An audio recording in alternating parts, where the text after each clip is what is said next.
Plutôt yin ou plutôt yang? Excité, nerveux ou bien zen, introverti? On trouve de tout dans notre discipline. Mais, quel que soit son tempérament et son caractère, le point commun de tout compétiteur est l'envie de gagner. La haine de la défaite est parfois tellement forte qu'elle empêche d'ailleurs l'expression positive de cette envie de gagner. Sport de duel, le ping ne se cantonne pas à l'affrontement de deux styles techniques différents.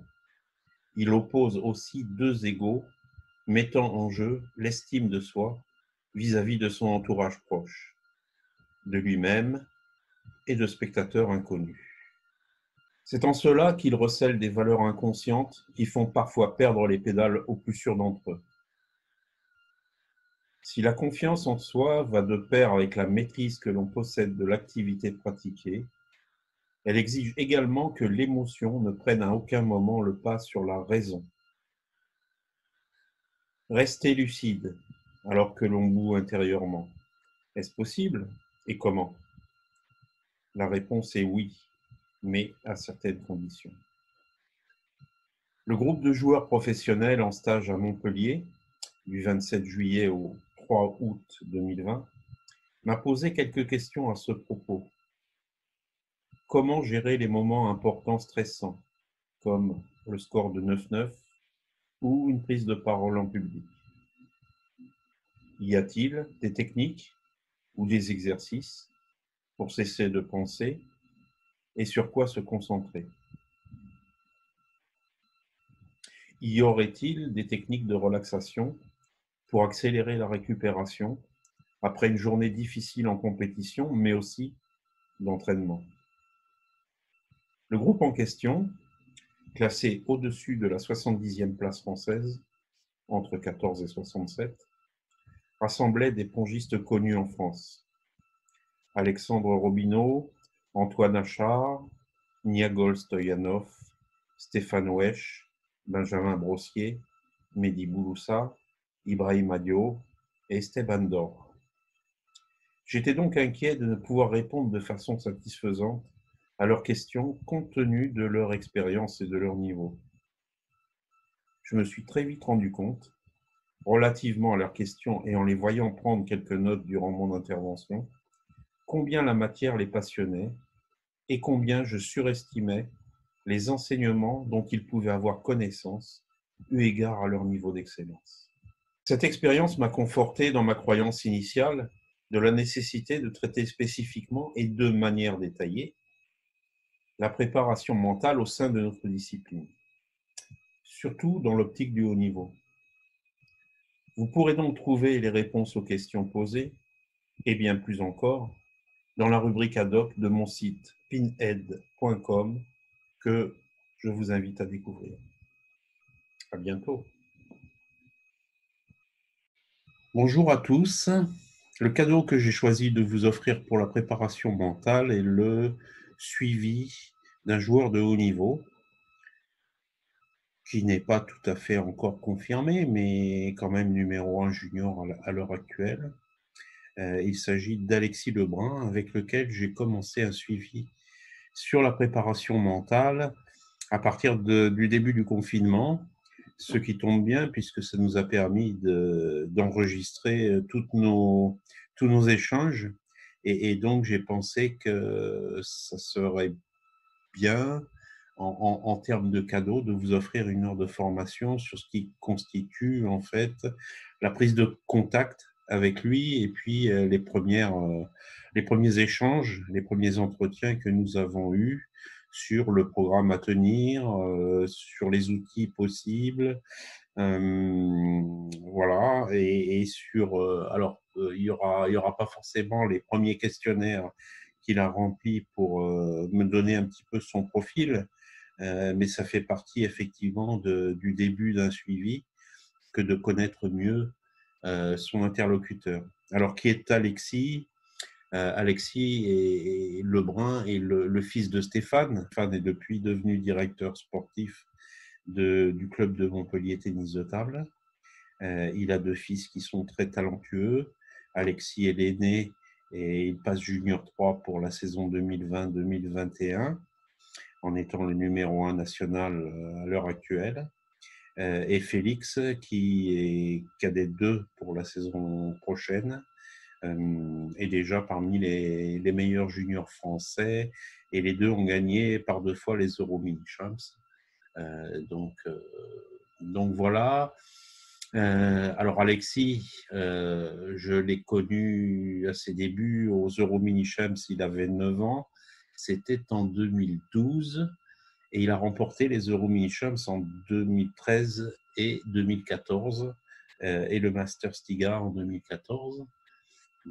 Voilà, ça fait maintenant donc 8 ans de ça.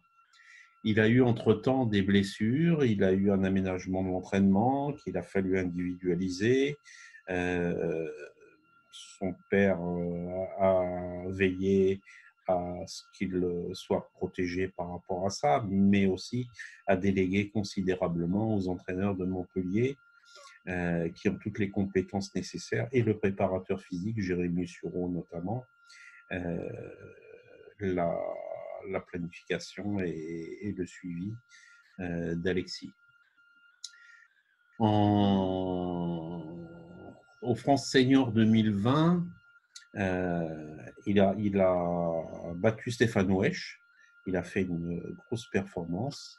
Il s'est incliné ensuite. Il a participé au Monde Junior. Et lors du dernier top senior à la Maison du Handball, il a été à 2 doigts de battre Tristan Flore puisqu'il ne s'est incliné que 11-13 au 5e set. Voilà, il s'est inscrit au BPGEPS. Vu la qualité des échanges que nous avons eus, j'ai demandé son autorisation pour qu'il accepte de pouvoir vous transmettre le début de cette formation justement à travers cette rubrique de formation professionnelle continue qui est le suivi d'un joueur de haut niveau pour la préparation mentale. Donc j'espère que cette vidéo vous plaira et je vous invite à profiter de cette heure de formation gratuite qui vous est proposée.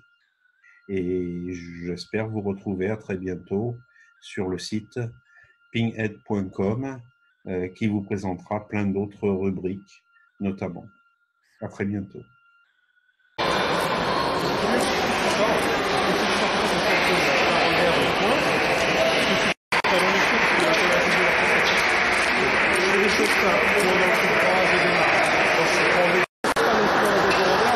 Et il t'empêche de filmer. Allez,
Allez.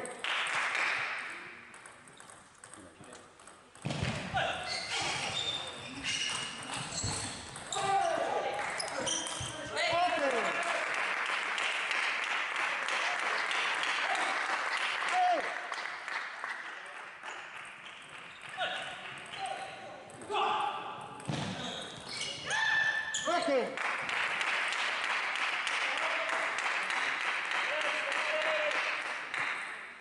Allez, Alexis, allez. Allez.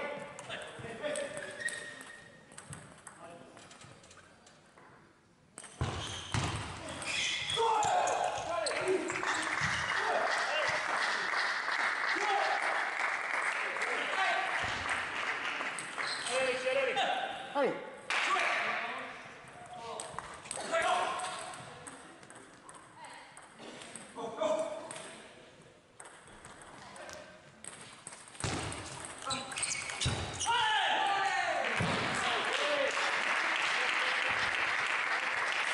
Allez, allez. Allez.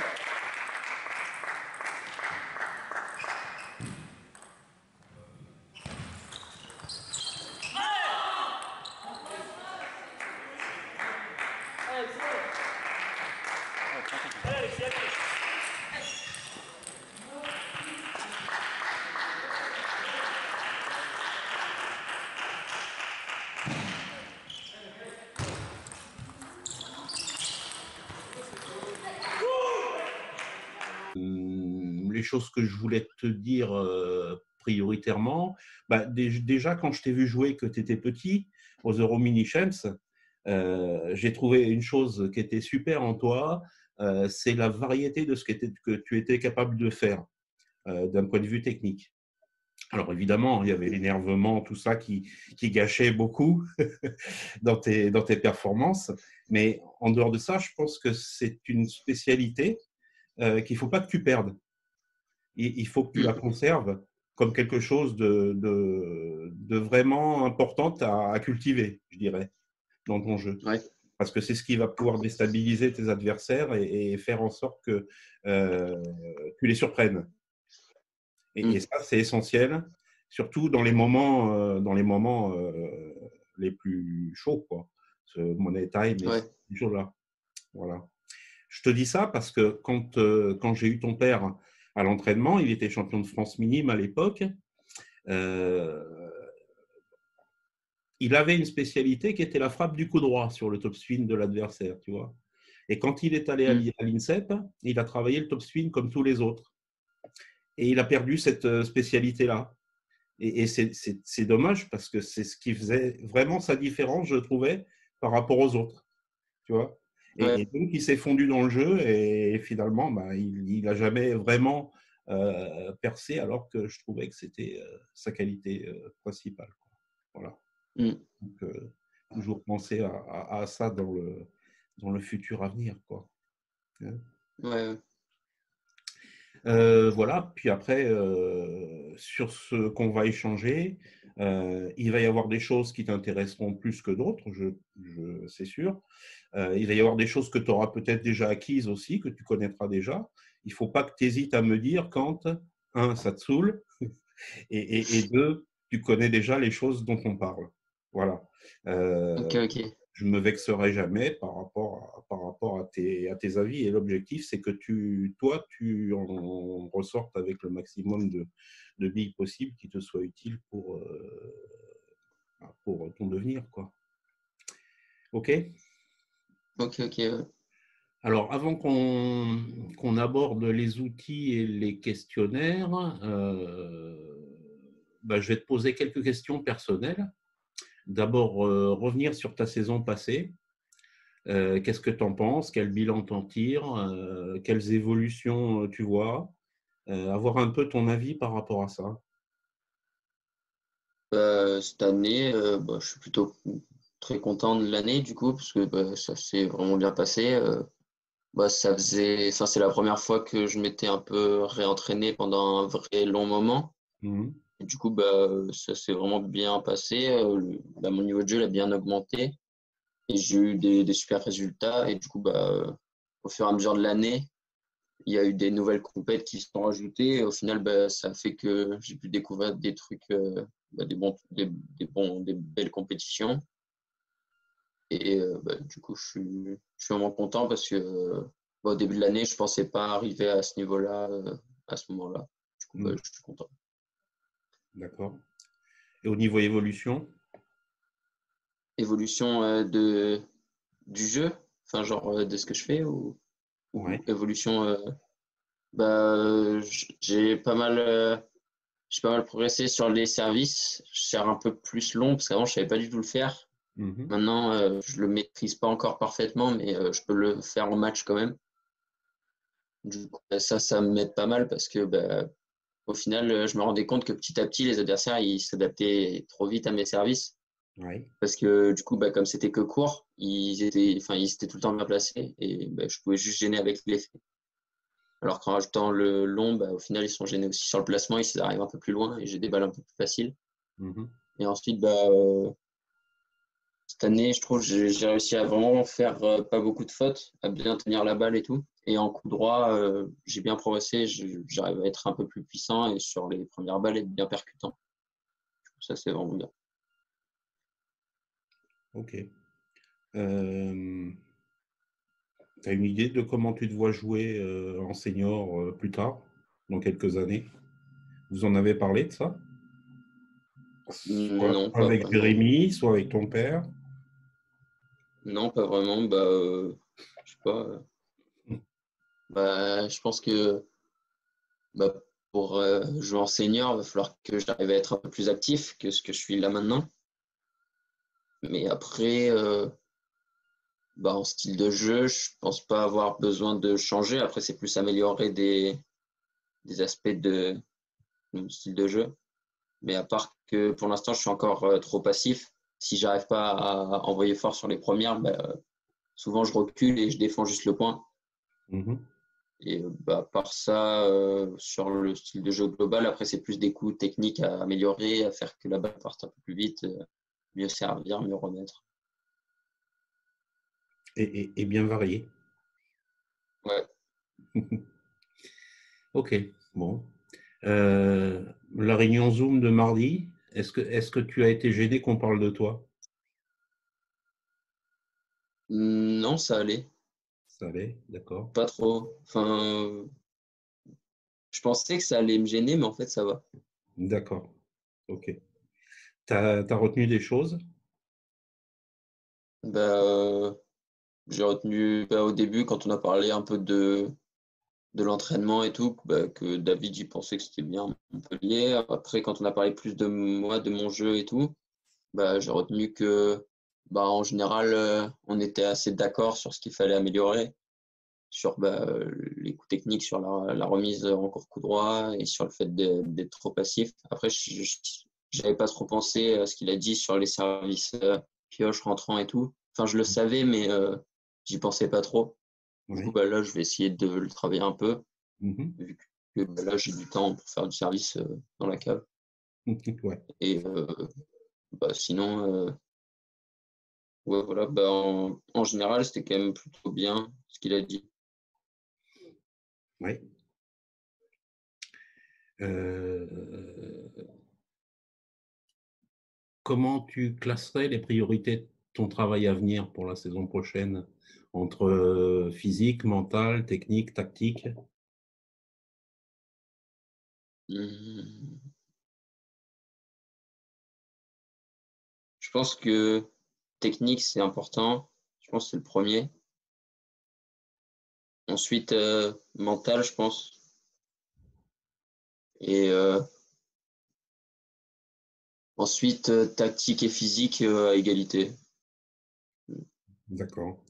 Au point de vue physique, t'as plus de problèmes, tu as résolu tes problèmes, les problèmes que tu as connus. Donc ouais, là, ça va mieux. Bah, j'ai plus mal. Du coup, bah, tant que ça va, bah, D'accord. vraiment là, je ressens plus de douleur, donc c'est bien. Ok. Est-ce que tu as fini de lire mon livre? Non, je suis à la quatrième partie là, au haut D'accord. niveau. Parce que Euh, j'ai du oui. mal à enchaîner parce que c'est compliqué. Du coup, enfin, des fois, je comprends pas tout et tout, et du coup, je passe du temps sur sur la page. D'accord. Et du coup, bah, j'avance doucement, mais je lis un peu chaque jour. Quelle est la partie qui est compliquée? La théorie, au niveau du fonctionnement Ouais, de l'esprit, c'est ça? ouais, le début, c'était hyper technique, genre tout ce qui se passe sur le cerveau et tout. Mm. Après, ça allait mieux. Du coup, bah là, enfin, plus ça avance, plus c'est facile. Mais au début, bah, du coup, la théorie et tout, Ouais. pour bien comprendre, fallait que je prenne un peu de temps, quoi. Mhm. Ok. Est-ce qu'il y a des choses qui t'ont interrogé, que tu n'as pas comprises et si tu as des questions à poser dessus éventuellement? Non, en général, j'ai bien compris. Après, je trouvais ça intéressant et tout. Bah, déjà, le truc avec Gatien au début, Mhm. comment il répond aux questions et tout, je crois, enfin, il était jeune quand même quand il a répondu. Oui. Je sais pas quel âge il était 18 ou par là, non? Ouais, il Il était était jeune, je crois. junior 3. Ouais. Et du Junior coup, 3. bah, Et puis après, enfin, quand il a été il champion du monde. était dans ses réponses, il était hyper mature et hyper lucide, genre. Mhm.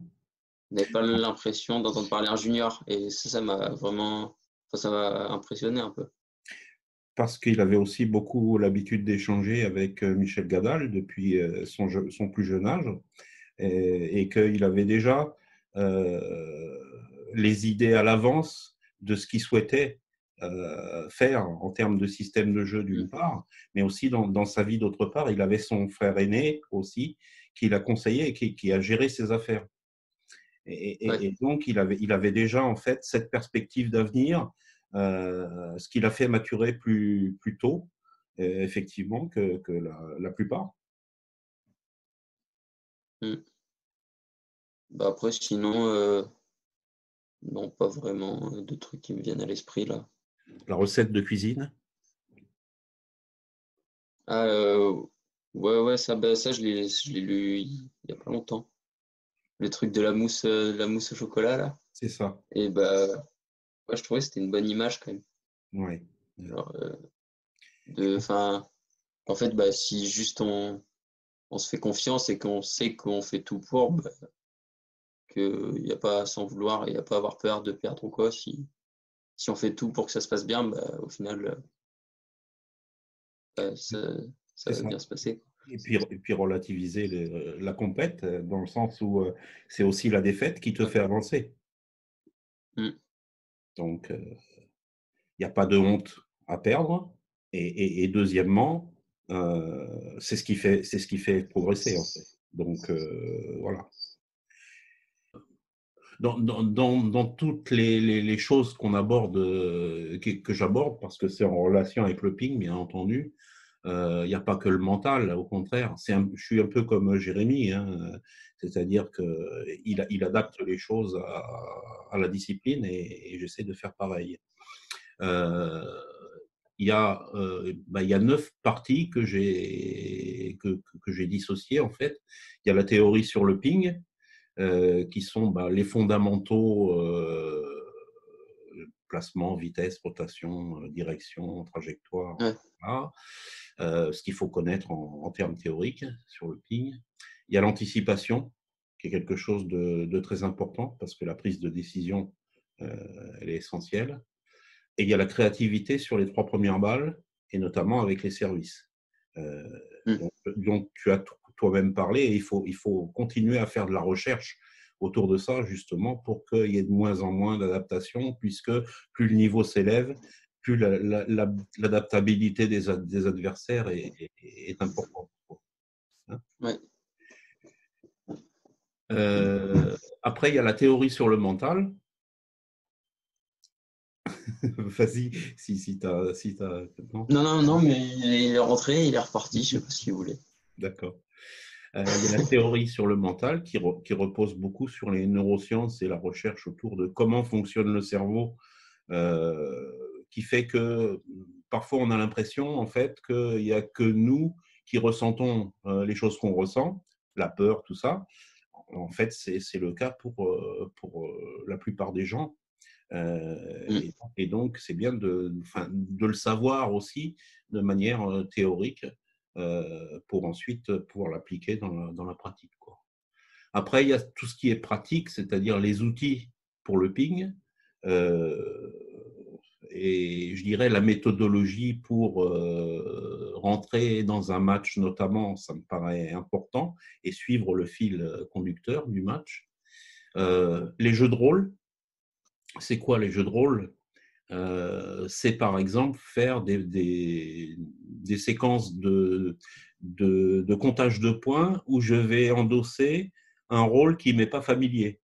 C'est-à-dire, par exemple, si tu as Ouais. tendance à être hyperactif, à aller très vite, et ben, au contraire, ne pas prendre de risques, jouer la sûreté, intérioriser tes Ouais. émotions, prendre du temps. Tu vas rencontrer des joueurs comme ça. Tu vas rencontrer des joueurs qui vont trop vite par rapport à ce que tu as l'habitude, etc.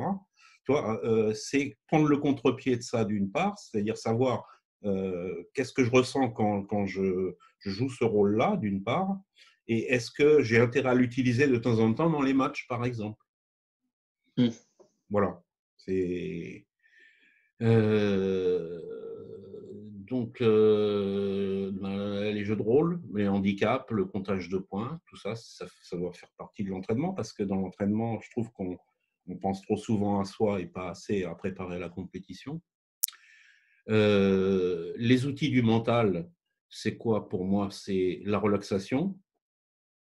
Tu as déjà fait de la relaxation?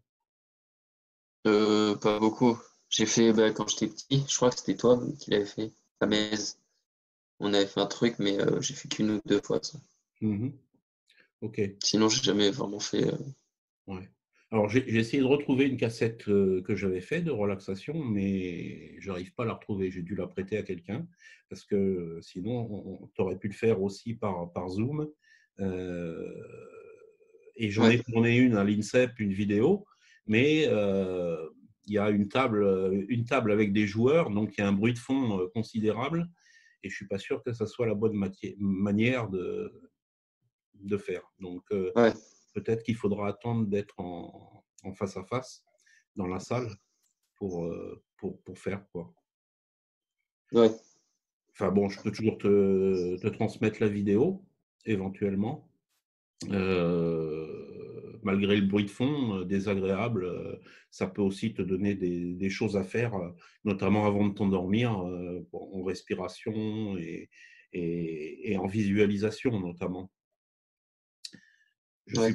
Je suppose que comme tout le monde, avant de t'endormir le soir, tu refais le film de la journée et tu prépares celle de lendemain sous la forme d'image. Ouais. Hein.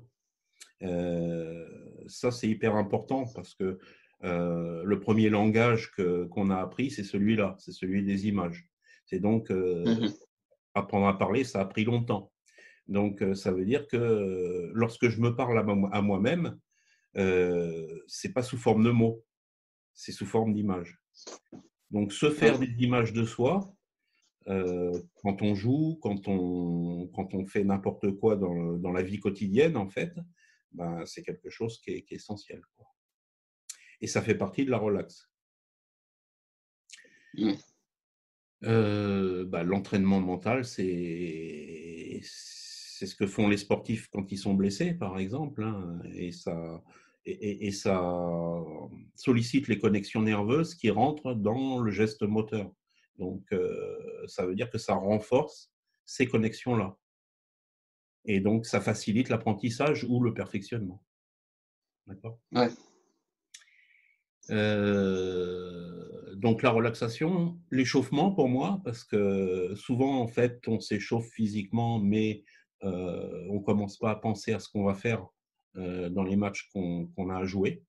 Or ça me paraît capital de savoir comment je vais rentrer dans le match. Et l'autobilan. L'autobilan, c'est quoi? C'est se poser et puis réfléchir justement à la défaite que j'ai subie, en analysant objectivement qu'est-ce que j'ai fait de bien, qu'est-ce que j'ai fait de mal, et qu'est-ce qu'au prochain match, je vais essayer d'éviter de refaire par rapport à ce qui m'a procuré cette défaite. Donc, c'est tirer des leçons pour ne pas reproduire, en fait. Ça, j'essaie de le faire un peu à la Ouais. fin de chaque compète. Ouais. À la fin de chaque compète, je note à chaque fois quand je vais jouer un joueur, je note son nom pour pas oublier. Et après, à la fin de la compète, sur la route, je fais les bilans de chaque match. Et j'ai une petite partie sur l'adversaire au cas où je le rejoue. Et après, j'ai une petite partie sur moi, sur ce que j'ai fait pendant le match et tout. Après, c'est pas très très long, mais j'essaie de le faire un peu. Mais c'est très très bien. C'est toi qui as fait ça de toi-même ou on t'a conseillé pour? On m'avait conseillé il y a longtemps, mais quand j'étais plutôt petit, de faire un cahier et tout. Mais le cahier, j'y arrive pas trop. Enfin, en fait, sur le téléphone, c'est pratique parce que je peux le faire dans les transports et tout. Et j'ai juste à écrire dans la voiture et tout. Alors que sur le cahier, il faut que je me pose chez moi et que ça prend 1 heure. Ouais. Du coup, je le faisais pas trop quand c'était sur le cahier. Et là, je trouvais ça sur le téléphone. Et au final, du coup, je le fais tout le temps. Et maintenant, c'est pratique parce que déjà, quand je joue des adversaires, j'ai toujours un petit truc sur son jeu et tout. De ça. Comme Félix fait pareil. En plus, on a pas mal de joueurs. Donc, on a pas mal d'infos. Et après, sur tous les matchs et tout, après, ça m'aide pour faire les bilans de compète, de reprendre le bilan de chaque match et tout. Ouais. Parce que souvent, au final, le bilan de compète, on fait souvent sur les 2 derniers matchs parce que le reste, c'est un peu oublié. C'est ça. La mémoire est volatile. Donc, on oublie des choses qui peuvent être importantes parce qu'il y a l'accumulation des matchs qui fait qu'on se souvient surtout de ce qui est plus frais, les derniers. Donc, du coup, si tu peux le c'est faire bien pour être un peu plus, plus lucide et tout sur les bilans, c'est bien. Ouais, et puis ça te permet aussi de préparer le match suivant que tu vas faire contre le même adversaire en connaissant un petit peu les schèmes déjà préférentiels sur lui, même s'il a évolué entre-temps et que il y a des choses qui ont pu changer, bien sûr. Ouais, mais au moins, ça donne un truc, au moins, je sais à peu près où je vais sur le premier set. Après, je teste un peu, voir si ça remarche. Et si ça remarche, je continue. Et sinon, je change. Super. Super. C'est exactement la méthode que je préconise aussi, en fait. Très bien. Après, il y a les analyses vidéo, bien sûr. Alors, tu les as réalisées avec Jérémy et David, c'est ça? Ouais. Les analyses que j'avais envoyées avec les stats. Ouais. Alors après, il faut savoir que ce qui est possible de faire avec Dartfish, c'est de faire un montage des coups préférentiels, c'est-à-dire par exemple tous les services gagnants que tu as fait ou tous les services de tes adversaires gauchers, tu vois, de façon à avoir ou les troisièmes balles ou les plus beaux points, c'est-à-dire les échanges longs. Voilà, Ouais. on demande, euh, ça va assez vite de monter ça avec Dartfish. Donc, si ça t'intéresse, c'est une des choses qu'on pourra faire. Ok, ok, ouais. Ouais. Je verrai. Après les analyses vidéo, souvent, on les fait globalement sans s'attacher forcément aux différentes parties que j'avais mis dans la proposition d'outils. Je ne sais pas si tu te rappelles. Je me regarde jouer, c'est-à-dire ma technique, comment je joue. Deux, je regarde l'adversaire, donc sur un plan plus tactique, comment jouer sur lui. Trois, je me regarde entre les points. Alors, Dartfish, on coupe les temps morts, donc c'est pas Dartfish qui fera ça, mais un match entier en fait pour voir finalement en Ouais. fonction de l'émotion comment je réagis et si ça engendre des séries de points, ce qui est souvent ton cas d'ailleurs. Mm. Hein. Ouais. Donc c'est intéressant aussi à analyser pour toi. Dans quelle situation je m'énerve et dans quelle situation ça me met complètement à la ramasse alors que j'aurais pu revenir si j'avais effacé l'émotion au bout de 2 points au lieu de 4 ou 5. Quoi. Mm. Après, il y a les séances ping dont tu m'as parlé aussi dans ton retour. Ouais, la concentration minute par minute, c'est-à-dire comment donner de l'intensité à ce que je fais et quoi mettre à l'intérieur en dehors de l'exercice lui-même. Ça me paraît fondamental. Et l'aller-retour entre soi et l'adversaire. C'est-à-dire que c'est ce que je demandais à Sohan, en fait, la question, c'est combien de temps tu passes à faire attention à l'adversaire en l'entraînement. Il m'avait répondu 5%. Et je lui avais posé la question, combien de temps tu passes à faire attention à l'adversaire en compétition? Et là, il m'avait répondu 50%. Et pour moi, c'est nettement insuffisant. Ouais. Parce qu'en compète, tu ne dois faire attention qu'à l'adversaire. Il faut s'oublier soi. Ouais. Et c'est pas facile à faire. Si on le répète jamais, on n'y arrivera jamais à l'improviser en compète. Et l'entraînement, Mm. on a des difficultés parce qu'il n'y a pas le même stress, il n'y a pas la même tension, il n'y a pas tout ce que procure la compète, quoi.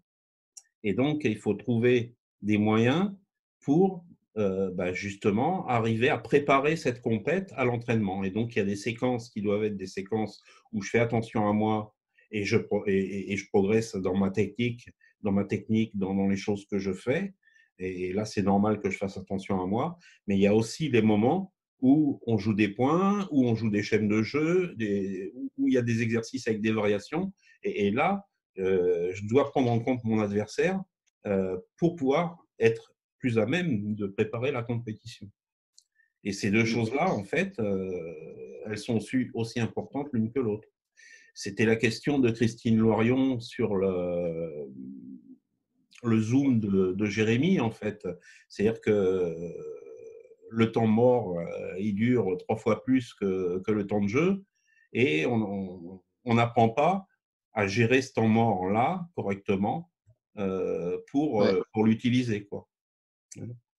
Et ça, j'ai remarqué à l'entraînement, vous ne faites jamais. Vous avez toujours 3 balles dans les mains, vous jouez au panier, même quand vous comptez les points, vous allez chercher la balle en courant et c'est pas grave si elle est perdue.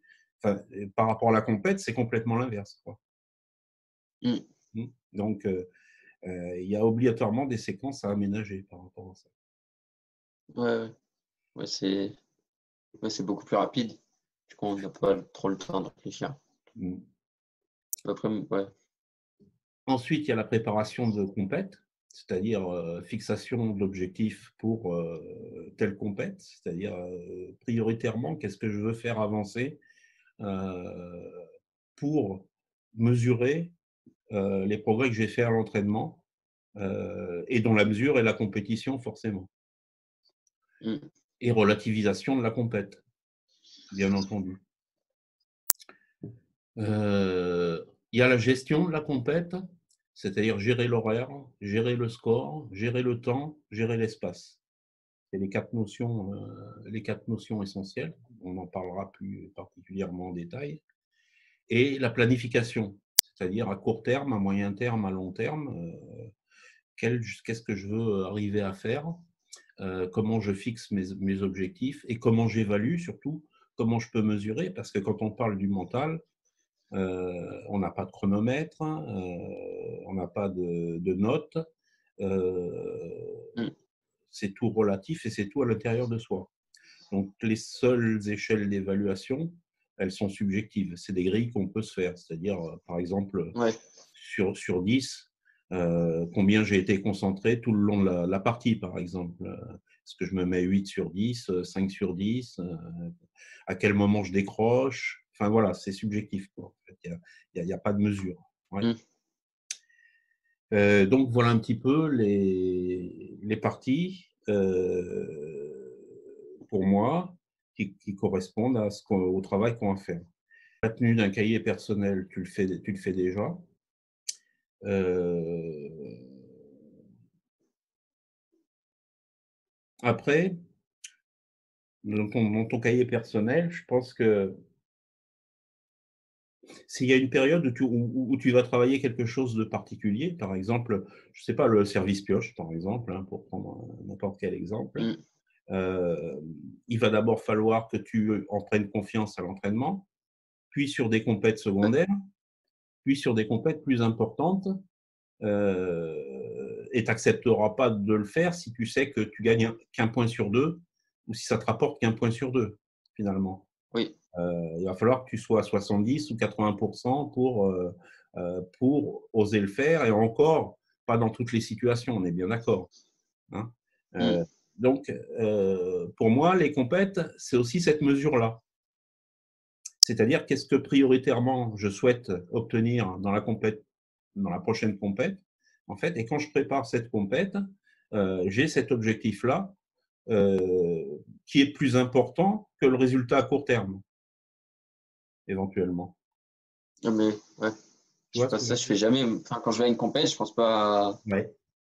Je sais, puisque à sur le ça. questionnaire que tu as rempli, tu m'as mis à chaque fois au jeu et au résultat. Ouais, Ouais. le problème, Bah, en fait, c'est que le résultat, ce n'est que la conséquence du jeu. oui. C'est-à-dire que ça se traite après. Et si ça intervient pendant, ça te perturbe émotionnellement. Ouais. Parce que tu ne penses plus au jeu. Tu ne penses plus à ce qu'il y a à faire aux objectifs que tu as. Et pour Mm. moi, ça, c'est essentiel. C'est-à-dire que la manière, elle doit toujours être supérieure au combien. À chaque fois que je demande à un joueur quel est ton objectif pour la prochaine compète, il me parle toujours sous forme de chiffres. Je vais être en quart de finale, je vais être sur le podium, je vais faire tant de points de perf, etc. C'est que du nombre, que du combien. Mais pour Ouais. faire ce combien, euh, ben, qu'est-ce que je dois faire? Comment je vais m'y prendre? C'est-à-dire, avant d'obtenir un résultat, il faut que j'acquière les moyens de pouvoir le faire. Tu vois ce que je veux dire? Ouais. Et donc, ça perturbe l'action. Faire éprouver une relaxation complète. Euh, alors, je pense que ça, de toute façon, c'est l'outil essentiel parce que dans la relaxation, tu as la respiration qui permet de se détendre Mm. instantanément lorsqu'il y a stress. Tu as la concentration, puisqu'on pense qu'à une chose à la fois, donc tu travailles la concentration aussi. Il y a le relâchement musculaire, on apprend à se relâcher musculairement. Et ensuite, il Ouais. y a l'imagerie, c'est-à-dire la visualisation, qui va te permettre aussi de préparer tes compètes et, et de, et de t'imaginer à l'avance. Voilà. Mm. L'analyse vidéo, on en a parlé. Euh, voilà. je ne sais pas si tu l'as fait de façon aussi détaillée avec Jérémy David. Je suppose que c'était peut-être un peu Non, on a global. fait un visionnage, mais avec des pauses et c'était Mhm. plus. Je pense qu'on a fait que. Enfin, déjà, on n'a pas fait analyse des temps morts. Et après, ben, on a fait les premiers, deuxième visionnages en même temps, un peu. D'accord, oui, c'est logique. Ouais. OK. Apport de connaissances tactiques sur le jeu et l'adversaire à décoder, apport de connaissances comportementales sur la gestion du temps, du score, de l'espace, des émotions, relativisation du résultat. Ça, c'est tout ce qui est en fait connaissance, donc théorie dont je t'ai parlé dans les différentes parties. Voilà, lecture d'une bibliographie, c'est ce dont on a parlé sur le fonctionnement du cerveau notamment. Mm. Et puis essayer d'automatiser effectivement une relaxation qui doit permettre en fait de façon plus rapide, une fois qu'on l'a travaillé, d'associer une respiration ventrale dans un temps mort à un relâchement musculaire qui va permettre d'éliminer les tensions. Voilà. Ouais. Donc là-dedans, il y a des choses qui te semblent chiantes ou déjà intégrées, bah, la tenue du cahier personnel, par exemple. Bah, le cahier, ouais, je pense que bah, je le fais déjà. Après, je pense que je pourrais. Bah, après, c'est plus. Peut-être des Je grilles, regarde pas trop ma gestion du temps mort, je regarde plus mon comportement en général. Mais c'est ça. après, bah, sinon, je fais pas mal. Peut-être ajouter à la notion tactique que tu notes sur les adversaires, une grille d'évaluation de ton énervement, Ouais, tu vois, de l'émotion, quoi, si tu veux. ouais, ça, parce que bah, en soi, je le note, genre si je suis plutôt resté calme ou bah, quand les Mhm. matchs, je me suis énervé, bah, je le note, je mets que je me suis beaucoup trop énervé, mais c'est pas trop précis. Mhm. Du coup, bah, ça, je pourrais le faire un peu mieux. Après, ouais, je pense que les deux trucs de relaxation, c'est important Ouais. parce que bah, au final, quand parce que je le sens que je commence à m'énerver et bah, si j'arrive à calmer direct en respirant et tout, peut-être ça marchera. Alors, je pense que il y a un défoulement de l'énervement qui est normal. Maintenant, il faut pas que ça passe par des injures contre toi et par du matériel. Euh, Ouais, parce que, ça va te punir, toi, tant sur le plan arbitral que sur le plan de l'autodestruction, en fait. C'est-à-dire que c'est si ça. je me juge, je me descends. Et automatiquement, ça retentit sur la suite parce que je sais plus ce que je fais, je fais n'importe quoi. Enfin, voilà. Mm. Donc, Ouais, c'est il ça. faut, Bah, il faut- par faudra exemple, que tu trouves une manière de te défouler qui te permette de rester, enfin, de canaliser et puis de stopper cette émotion pour passer à la suite, en fait. mm, Et donc, la respiration, ça va être un outil pour le passage à la suite, mais bah, il y a aussi, je sais pas, serrer le poing ou te taper sur la cuisse, mais quelque chose qui te défoule à la fois de cette émotion, mais ne soit pas répréhensible ou n'aille pas contre toi. ouais. Un rituel, quoi, qui Mm, t'est propre. ouais, parce que après en soi, enfin, c'est pas l'énervement qui est gênant, mais c'est plus que bah, parce que je m'énerve quasiment à tous les matchs en vrai, enfin, genre plus ou moins. Mais c'est plus que bah, certaines fois après, je me mets en mode, je passe en mode bête un peu et genre bah, après Oui, j'écoute plus et je oui. pense plus du tout à ce qu'il faut faire et je me dis juste que bah, j'y arrive pas, que c'est pas possible, que l'autre bah, je peux pas le battre. Après bah, du coup bah, je perds. Enfin, je sais déjà cette année, j'ai perdu 2 matchs juste comme ça. Le dernier match là sur Roman, j'ai perdu le grec. Je menais 10-6 au premier set et j'ai perdu. Et après, bah, le deuxième set, je l'ai donné parce que j'étais trop énervé. J'ai pas réussi à m'en mettre dedans. Et le troisième set, je mène 7-0 et il commence à revenir. Il gagne 3 ou 4 points. Et ben après, pareil, j'ai complètement craqué. J'ai pris en 7. Mhm, mhm. Et en première phase, sur Jules, c'était un peu pareil. J'ai perdu à la belle, mais genre, il y a eu 2 sets où bah, c'était vraiment Et je parce que j'étais suppose, énervé et du coup, j'étais pas que j'étais pas lucide. dans ces moments-là d'énervement, en fait, tu vas encore plus vite. Ouais, C'est-à-dire que tu prends pas plus de temps pour te calmer, oui, c'est ça. hein, et Ouais, donc ça, je tu bah, penses je vais pas 3 du fois tout à plus ce que vite. tu vas faire.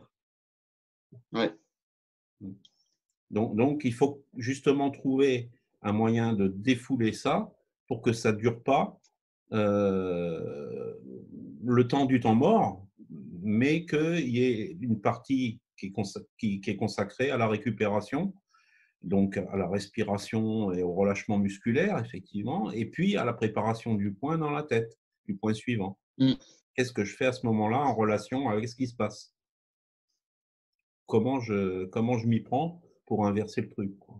Voilà, pour que ça dure pas 2, 3, 4, voire plus, point.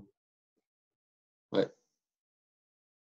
Ça sera à toi de le sentir, hein, de le créer, hein, je vais pas te donner de choses, contraintes à faire. C'est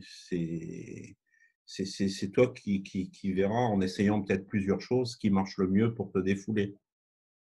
mmh, Et en l'associant après à je respire et je prends plus de temps automatiquement quand je suis frustré. ouais. Mmh. OK.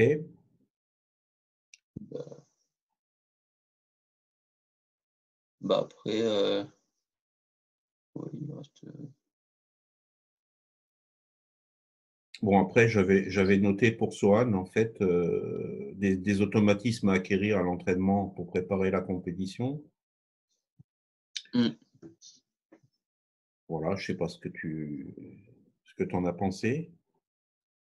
bah, je pense que, bah, jouer tous les points à fond comme si c'était la compétition, c'est forcément enfin, c'est nécessaire, mais c'est pas facile, enfin, j'ai Ouais. du mal à tenir. En général, quand, bah, quand ça compte, ça va. En général, bah, soit je joue complètement à fond, soit je joue pas. Mais, Mmh mh. quand ça compte pas, de temps en temps, bah, je laisse passer trop de points, parce que c'est pas grave, parce que, bah, Je je prends pense une balle et je relance, quoi.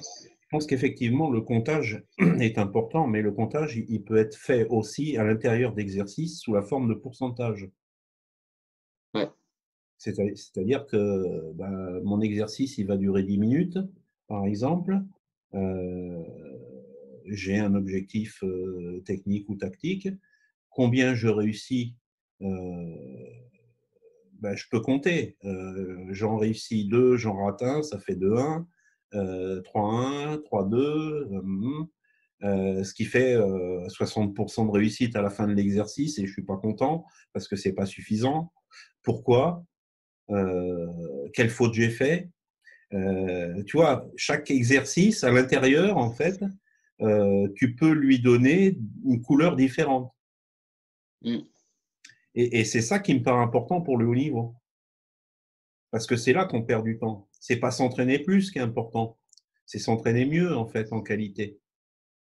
ouais, Et il n'est pas dit que si tu t'entraînes mieux en qualité, tu arrives à t'entraîner aussi longtemps. Parce que la concentration, c'est aussi quelque chose qui se travaille et qui à un moment donné, se délite, quoi. Donc, ouais, si tout le monde pouvait être concentré 2 heures pendant une séance, enfin, ouais. c'est pas ce que j'ai vu dans ma carrière, hein. C'est Oui, pour oui, ça bah, que après c'est pas du temps perdu de faire, des pauses, de réfléchir à ce qu'on fait, enfin voilà. Mmh. ouais,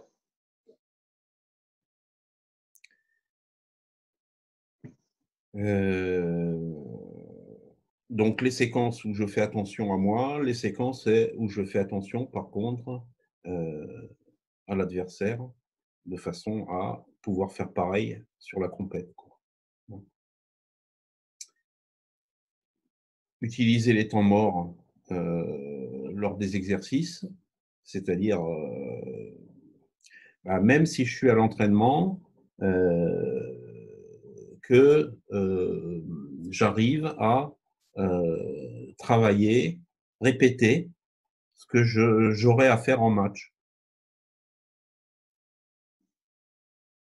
Ouais. Utilisation de gestes rituels dans le défoulement de l'émotion, on en a parlé donc. Préparation de compète, déterminer le moment de bascule. C'est quoi le moment de bascule pour moi? C'est le moment où tu commences à penser à une compète, quoi, avant. Ouais. Tu m'as dit que tu le faisais pas beaucoup, ça, que la plupart du temps, tu pensais pas vraiment. Ouais. Mais ça dépend, je pense, de l'importance de la compète aussi, Ouais, euh, c'est ça. hein, et de l'importance que tu y accordes, quoi. Voilà. Mm. Ensuite, bah, fabriquer un emploi du temps, ça veut dire ben, la mousse au chocolat, quoi. Hein. Mm. Je sais ce que j'ai Ouais, à clairement. faire pour faire le mieux possible, pour préparer le mieux chaque match que je vais faire. Et donc, j'ai même pas à réfléchir à comment j'organise ma journée. En fait, j'ai mon rituel, je sais que ça fonctionne. Voilà. Et si j'essaie des trucs de temps en temps, de changer ou d'améliorer des choses, si ça réussit bien, ça devient ma nouvelle recette. Ouais. Voilà. Je pense qu'on a fait le tour sur la proposition d'outils. On va passer à ton questionnaire. J'espère que cette heure de formation vous aura plu, que vous aurez envie de renouveler cette expérience et donc vous abonnerez sur mon site. Vous savez à quoi vous attendre pour ce qui concerne le suivi d'un joueur de haut niveau, puisque vous aurez la suite des échanges que nous avons réalisés avec Alexis et les documents de formation qui sont attenants à ce que nous avons échangé, justement. Le travail se poursuit avec lui, ce qui signifie que j'espère que nous pourrons donner suite à cette formation et constituer encore d'autres documents, alors que pour l'instant, elle fait environ 8 heures et sera prochainement mise sur le niveau 3 de formation professionnelle continue en ce qui concerne la préparation mentale, qui sera aussi riche de documents concernant plus spécifiquement les neurosciences ou la formation des cadres en préparation mentale notamment. Voilà un petit peu pour vous présenter, je dirais, le programme prévisionnel qui ne manquera pas d'être mis sur le site au fil du temps et à mesure des actualisations que je peux y faire. Et donc, vous serez prévenu par la lettre d'information qui sera périodique, la newsletter donc du site que je vous rappelle, pinghead.com. Donc, bienvenue si vous venez visiter le site et à très bientôt, j'espère.